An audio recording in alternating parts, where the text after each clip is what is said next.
Assalamu alaikum guys. My name is Dr. Vikram and my moderator is Dr. Riaz Legari. Today we are discussing the topic is castrate resistant prostate cancer, also known as CRPC. Our learning objectives will be mechanism, diagnosis, imaging and treatment.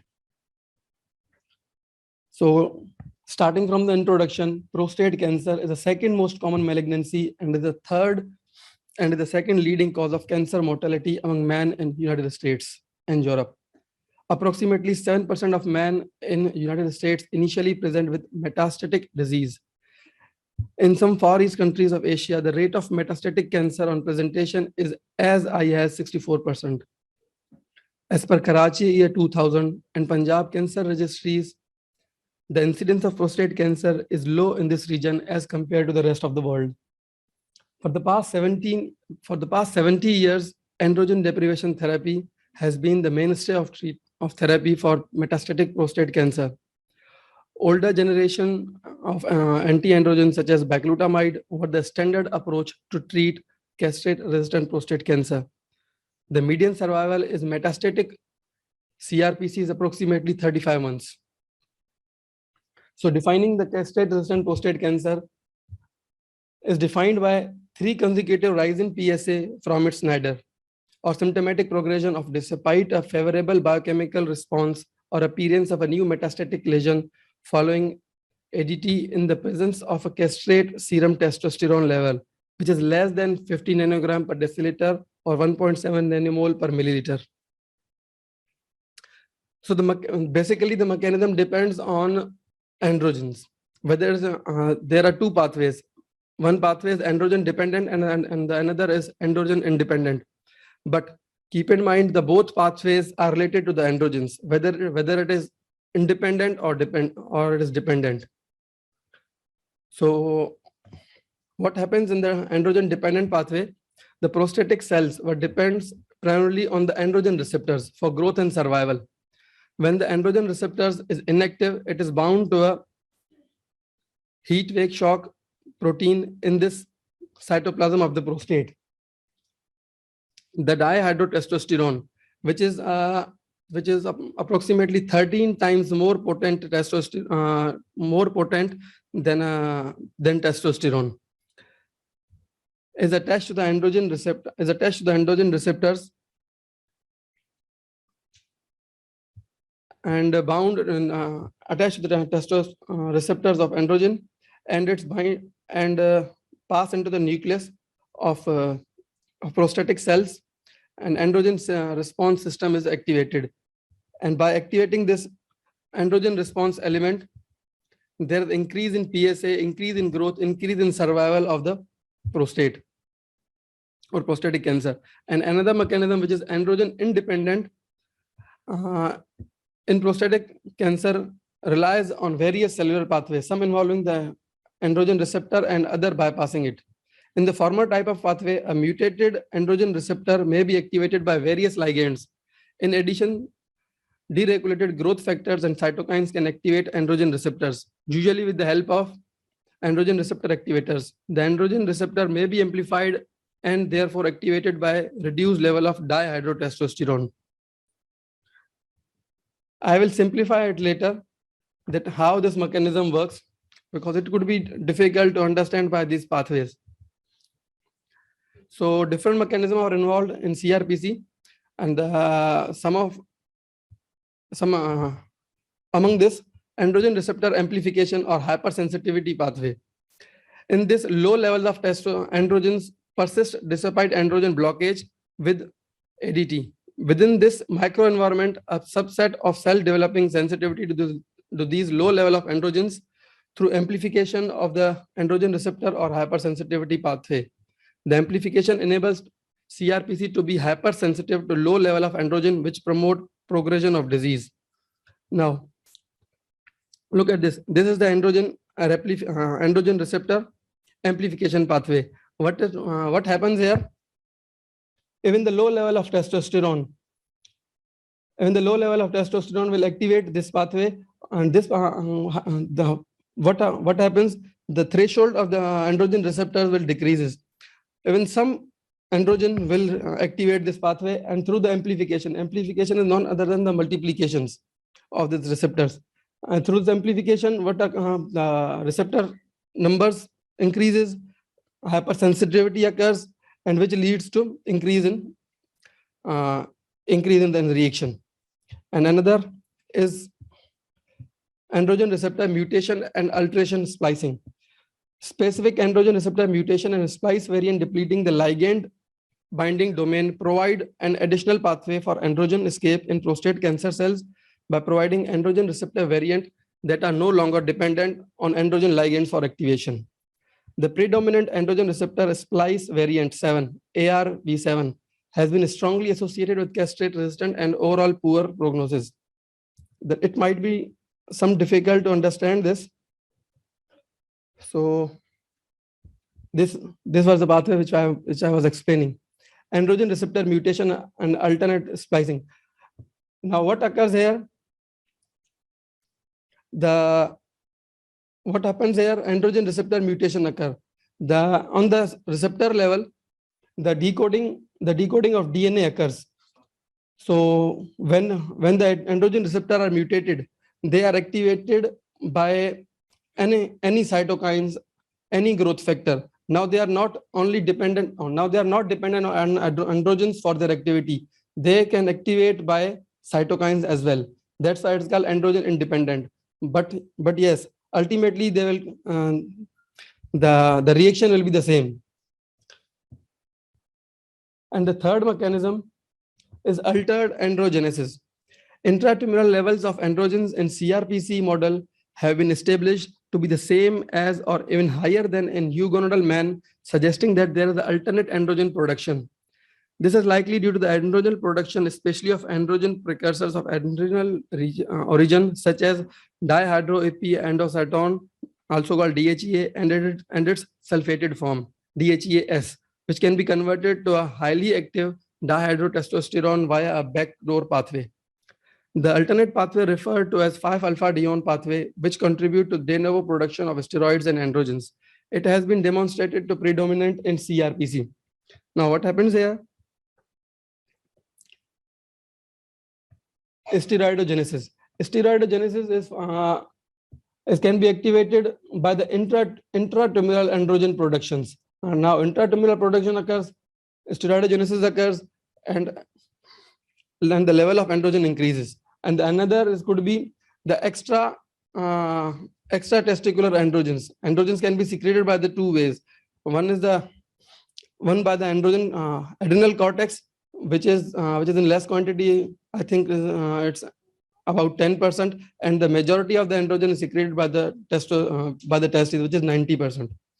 So now this pathway, androgen and steroidogenesis occurs. Now the ADT which acts basically on the androgens is not affected by this steroidogenesis. So these were the basic mechanisms among others. Now, how we can identify the right diagnosis of CRPC? We can diagnose it when the serum testosterone level is less than 50 nanogram per deciliter using androgen deprivation therapy. Because when there is prostate cancer, it is treated, and secondly, what occurs is the biochemical recurrence. And on biochemical recurrence, what we suggest to the patient? Androgen deprivation therapy. On androgen deprivation therapy, for some time patients do response, but a time occurs almost in all patients when they are not respond to the ADT. Yes, they respond at the level of testosterone. The level of testosterone is decreased, and the castration level is less than 50. But despite of androgen deprivation therapy, the level of PSA increases. So serum testosterone less than 50 using ADTs. Along this, a biochemical progression, 3 consecutive rise in PSA from its nadir, and 3 consecutive weeks, week 1, week 2, week 3. There is a continuous rise in PSA, or there is a radiological progression is presence in 2 or more than 2 bony lesions, or presence of soft tissue lesions with nodes more than 2 centimeters in diameter. So classifying the CRPC is a it could be a non-metastatic CRP rising alone PSA without any metastasis, and other could be metastatic CRPC, which could be bone or soft tissue visible on imaging. So imaging is the the radar group suggested the radiographic assessment of detection of advanced. Recurrence group suggested that imaging should be initiated when considering starting therapy for patient with CRPC, when therapies are changed to establish a new baseline, and after treatment has been completed to monitor disease progression. The radar group has also recognized that a radio-labeled choline positron emission tomography, which is PET-CT, was found to be more sensitive than conventional imaging like ultrasound, CT, or MRI in selective patients. Current guidelines dictate that the patient should be screened early. Factors should be taken into consideration when deciding on the frequency of imaging is individual risk, age, PSA doubling time. A scan should be performed more frequently when PSA doubling time is less than 8 months, and Gleason grade and overall patient's health. Imaging in non-metastatic CRPC. The radar guidelines recommend obtaining the first scan when the PSA reaches 2 nanogram per ml. Imaging modalities recommend for the initial testing include bone scan and CT abdomen, chest, and pelvis. If the imaging is negative, PET with choline traces targeted prostate specific membrane antigen, which we have already discussed in biochemical rigors of our previous topic, and whole body MRI can also be suggested. This should be followed by another scan when the PSA level reaches 5 nanogram per ml, and for every doubling PSA level thereafter. Delays in ordering bone scan are common in clinical practice, resulting in a delayed diagnosis of metastasis and delayed therapy, which can be negatively impact on patient outcomes. Now coming to the treatment is based on the suppression of gonadal testosterone in the central. It is the central principle of androgen deprivation therapy, not the adrenal cortex. The development of androgen deprivation therapy resistance is a universal state that affects all the patients treated with ADTs, which we have already discussed. Now, a complete disease evaluation is required to estimate the outcome and to make the therapeutic decisions. Critical baseline components is extent of disease, mode and site of progression, rising PSA level alone, new bone mets, visceral and nodal metastasis, presence or absence of symptoms, response and compliance to previous endocrine therapy. Routine evaluation of serum testosterone level may provide important information for the choice of treatment.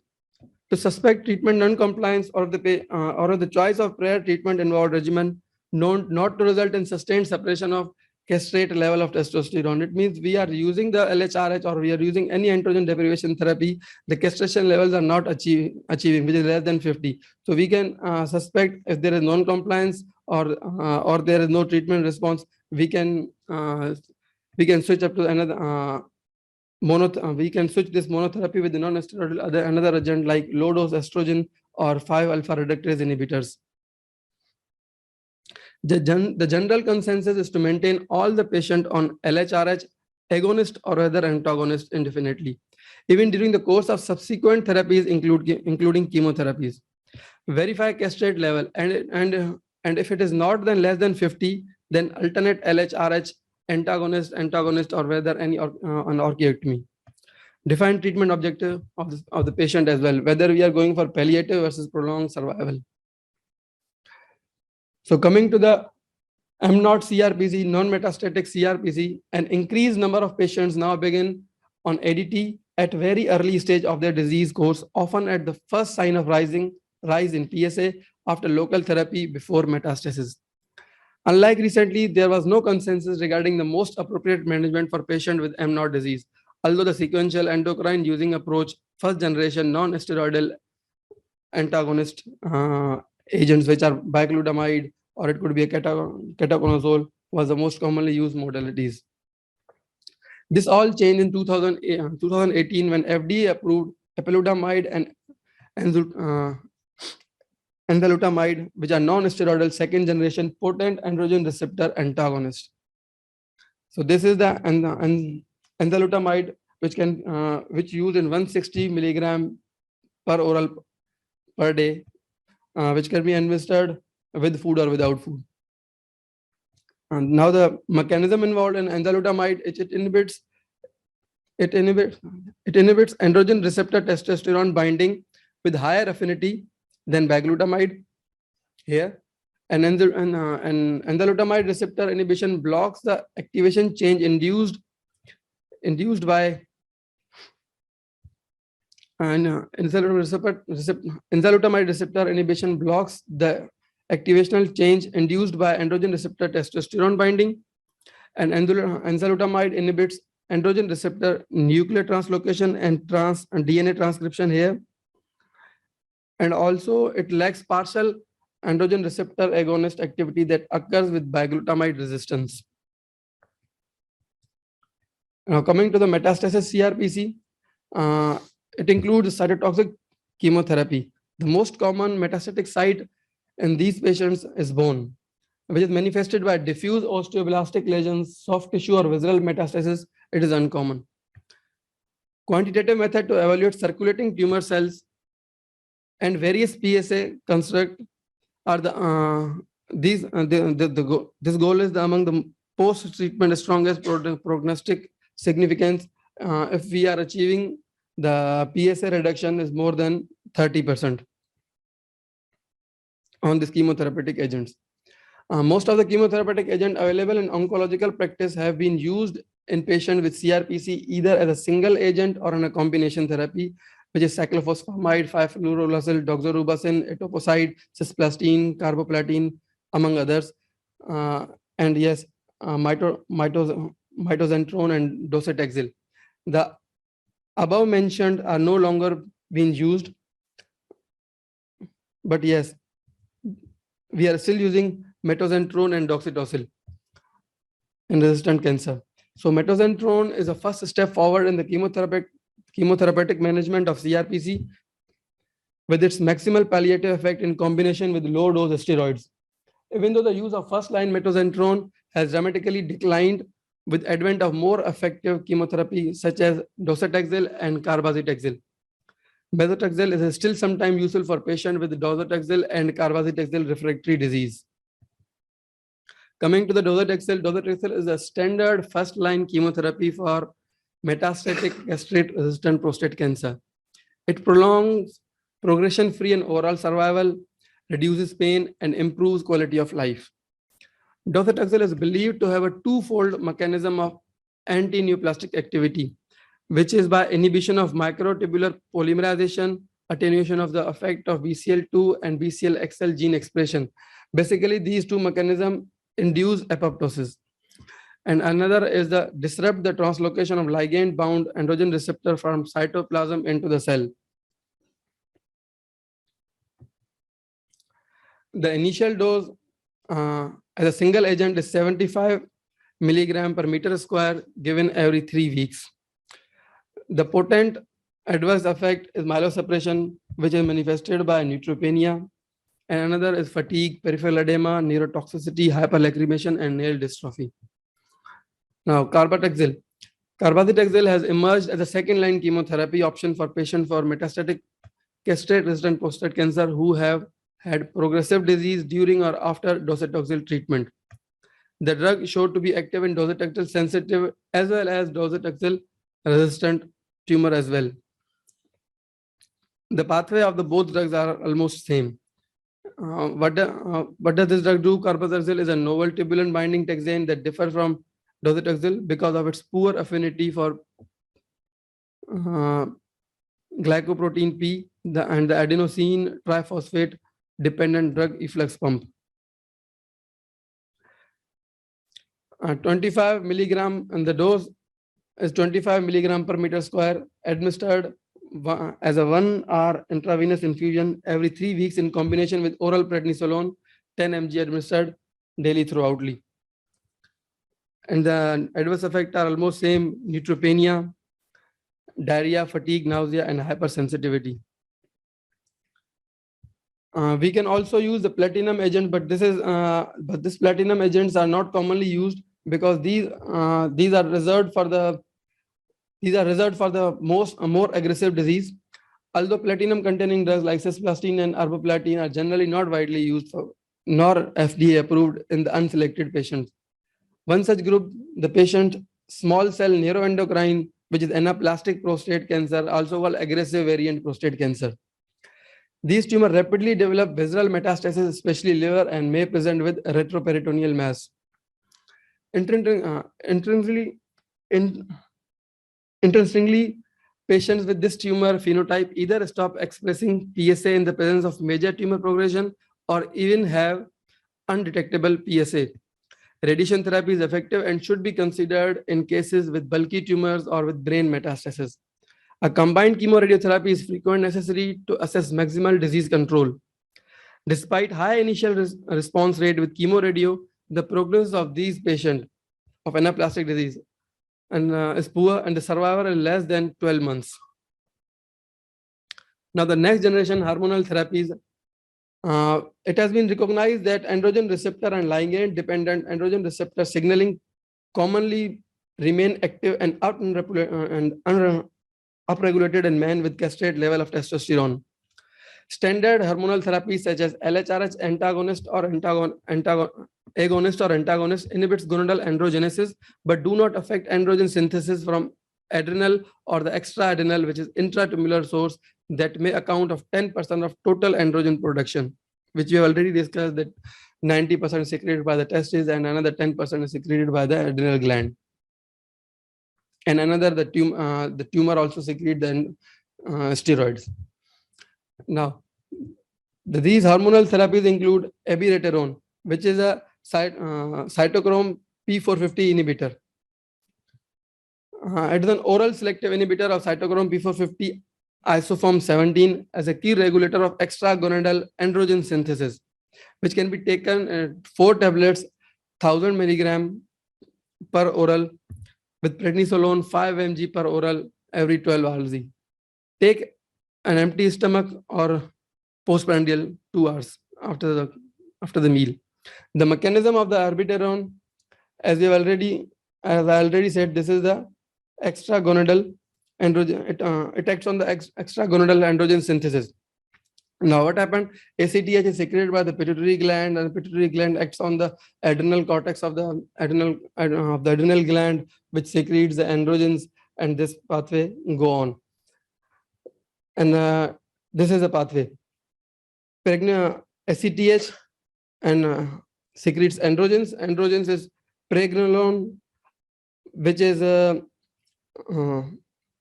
converted into 17-hydroxypregnenolone in the presence of enzyme 17-alpha-hydroxylase, and DHEA, which is converted in the androstenedione and testosterone and dihydrotestosterone. Now, this abiraterone acts.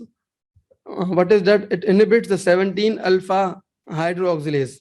By inhibiting this 17-alpha-hydroxylase, it inhibits these two pathways of cortisol synthesis and dihydrotestosterone and estradiol pathway. Because this also inhibits the testosterone and cortisol, we recommend these patients to have extra steroids like prednisolone. With this drug, PSA declines almost more than 50%, and also some partial radiological response in men with bony and soft tissue metastasis. Patient receiving abiraterone must also continue treatment with LHRH agonist or antagonist.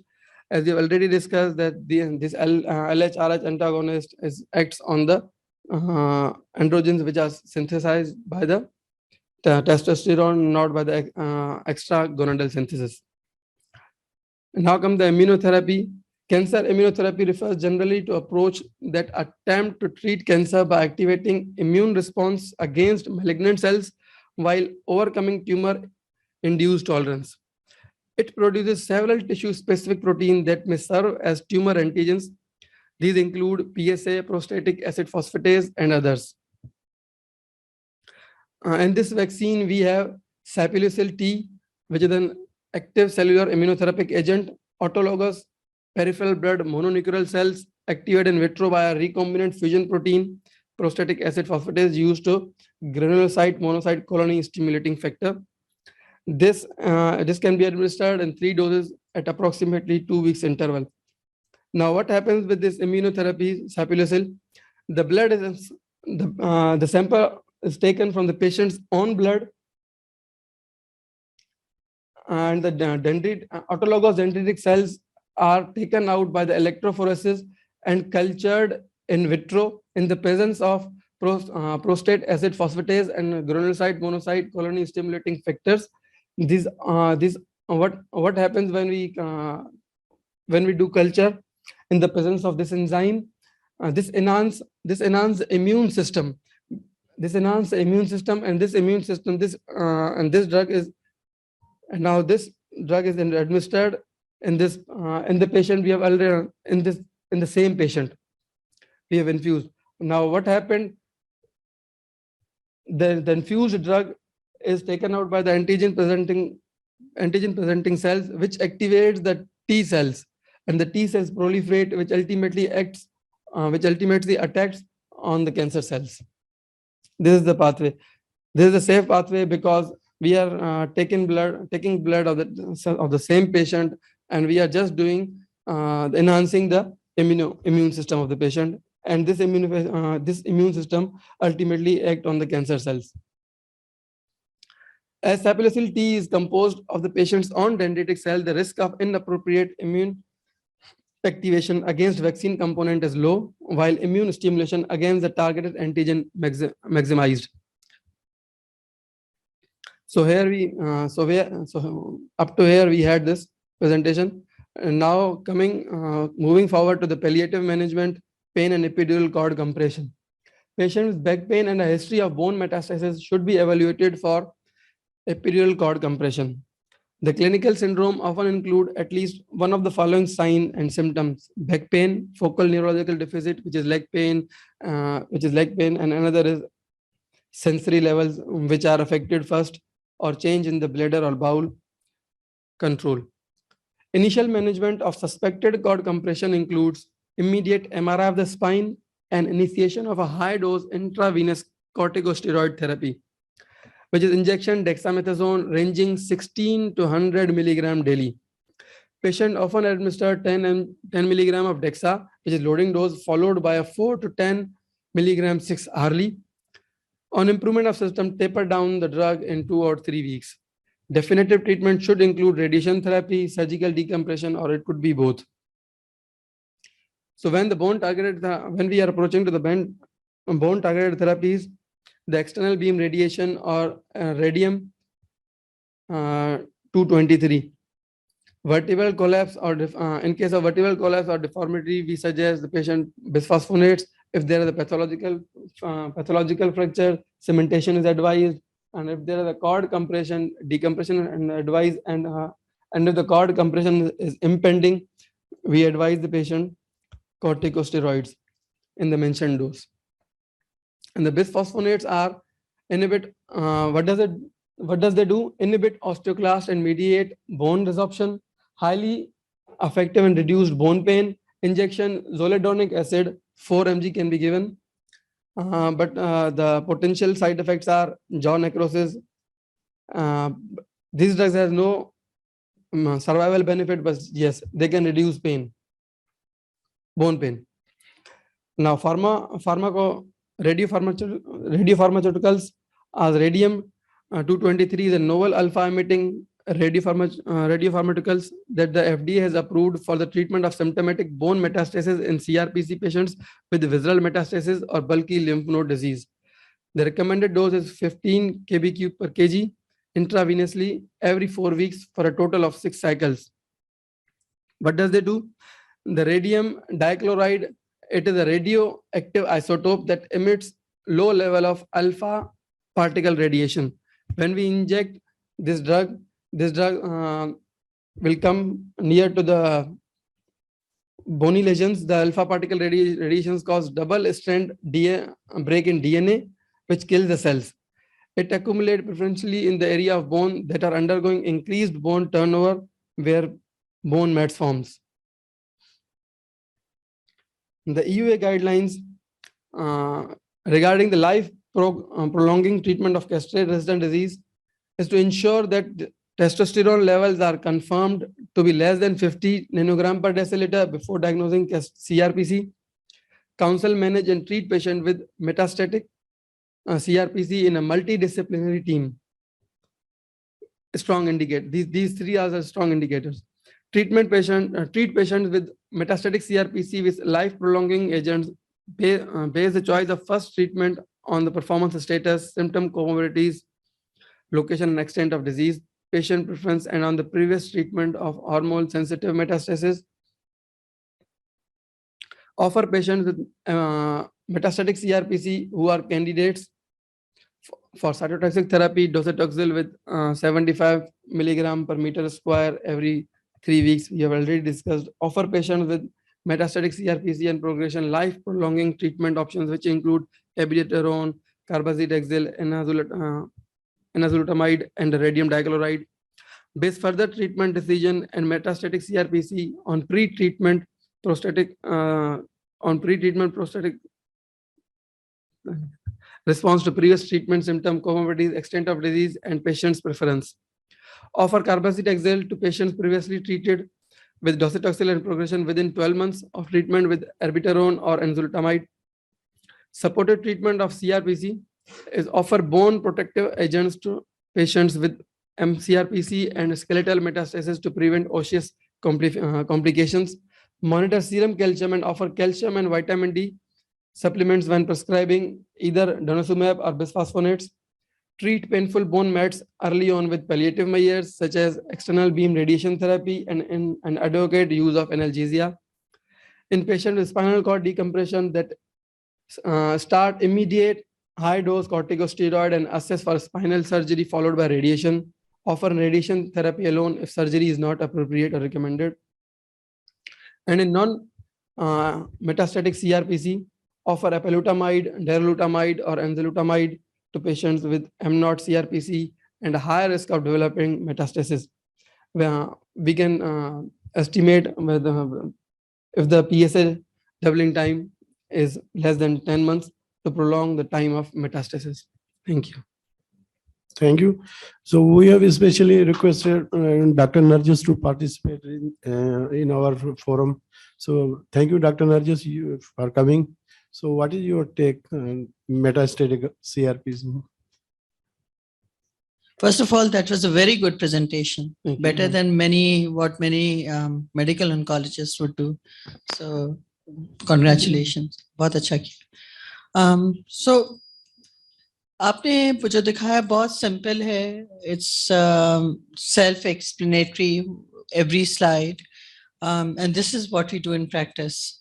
Unfortunately, we don't have many of the drugs. Cabazitaxel hai, Sipuleucel T hai, radium hai here in at our institution or in Pakistan.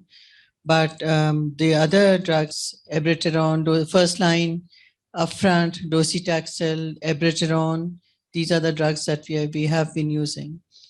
For our greatest problem is palliation.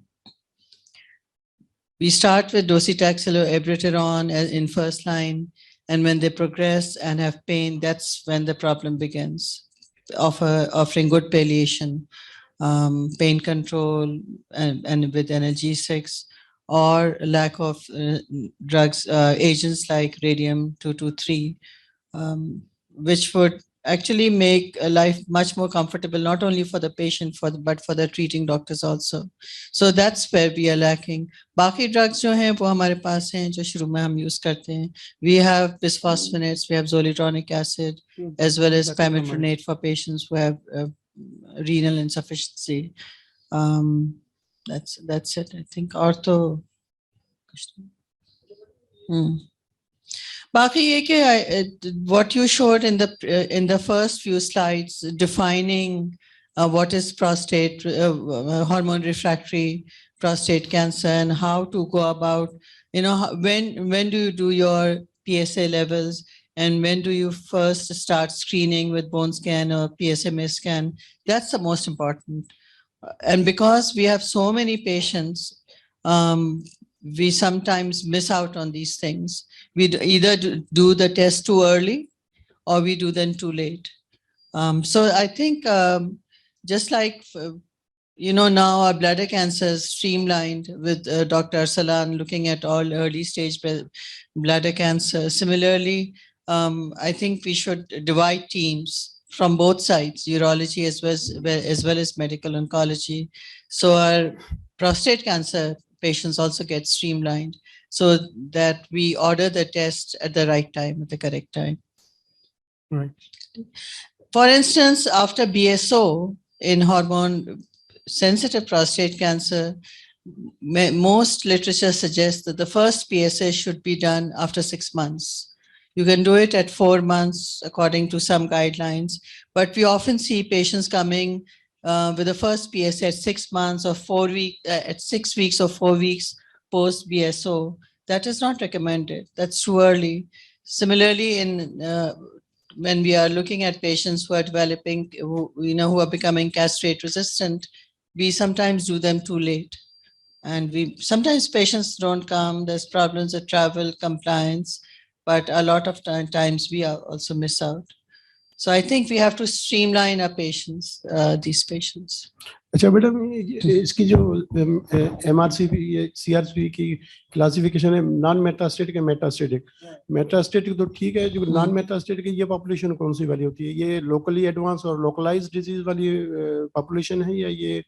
Generally, these are patients who have localized disease. They are progressing either after radical surgery or after radiation therapy, where the PSA is beginning to rise and you don't see anything even on the PSMA scan. Sometimes they, even after, when these patients are on surveillance only and the PSA starts rising and you don't find disease anywhere else. So non-metastatic disease is common in the initial stages. With PSMA scan now, we are able to detect more metastatic disease. Bone scan pe miss ho jati hai, CT pe miss ho jati hai, but of course we have a very sensitive scan now, and we can pick up more cases where they jump from non-metastatic to metastatic based on the PSMA scan. So, छोटी-छोटी disease तो bone scan पे सीटी पे नजर नहीं आती है, PSMA ज्यादा नजर आती है. It was a good presentation, Dr. Vikram. I have two questions regarding this. First from Professor Asad and then from Madam Narjis.